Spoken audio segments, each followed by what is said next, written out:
భారతదేశంలోని చారిత్రక దేవాలయాల వెనుక ఉన్న శాస్త్రీయ, ఇంజనీరింగ్ మరియు సుస్థిర సూత్రాలను అన్వేషించడానికి విద్యార్థులను ప్రోత్సహిస్తోంది సప్తసింధు.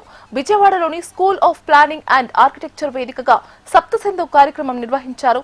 పండితులు, నిపుణులు మరియు యువ నాయకులను ఒకే చోట చేర్చే ఒక మేధో నాయకత్వ వేదిక.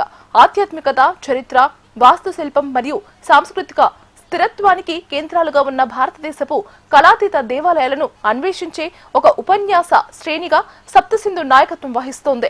ఈ కార్యక్రమంలో ఏపీ దేవాదాయ శాఖ కమిషనర్ రామచంద్ర మోహన్, మాజీ కేంద్ర మంత్రి సృజనా చౌదరి, డిఎన్వి స్థపతి, సంఘ సేవకురాలు యామిని సాధినేని సహా పలువురు ప్రముఖులు పాల్గొన్నారు. ఈరోజు మనం ఆర్కిటెక్చర్ అని చెప్పి ఏదైతే మనం చెప్పుకుంటున్నామో అది వివిధ దేశాల్లో, వివిధ సంస్కృతుల్లో ప్రాచీన కాలం నుంచి మనకి ఉంటుంది. ఒక్కొక్క చోట ఒక్కొక్క రకంగా అది పరిడవిల్లింది. భారతదేశం యొక్క ఈ ఆర్కిటెక్చర్ ఏదైతే ఉందో సనాతనంగా దానికి స్థాపత్య వేదం అని పేరు. స్థాపత్యం అంటే స్థాపన చేయటాన్ని స్థాపత్యం అంటారు. స్థాపన అంటే స్థాపన చేసే అర్హత ఉన్న వారిని స్థాపతి అంటారు.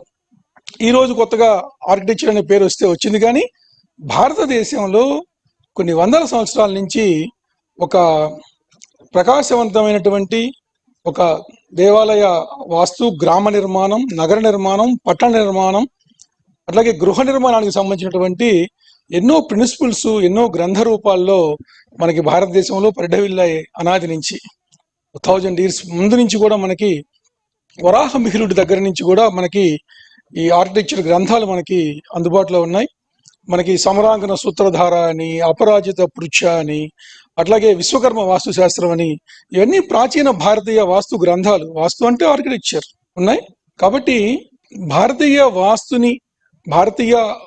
వాస్తు నిర్మాణ శైలిని ఎప్పుడైతే ఆకలింపు చేసుకుంటారో అప్పుడు ఒక ఆర్కిటెక్చర్ దానికి ఒక పరిపూర్ణత ఏర్పడుతుందని చెప్పి నేను ఈ మూలంగా మీ అందరికీ చెప్పదలుచుకున్నాను. స్టూడెంట్స్ అందరికీ ప్రధానంగా భారతదేశం యొక్క దేవాలయ వాస్తు, టెంపుల్ ఆర్కిటెక్చర్ ఏదైతే ఉందో అది కేవలం ఒక వాళ్ళ శిల్పకళ నైపుణ్యాన్ని చూపించుకోవడానికి చేసింది కాదు.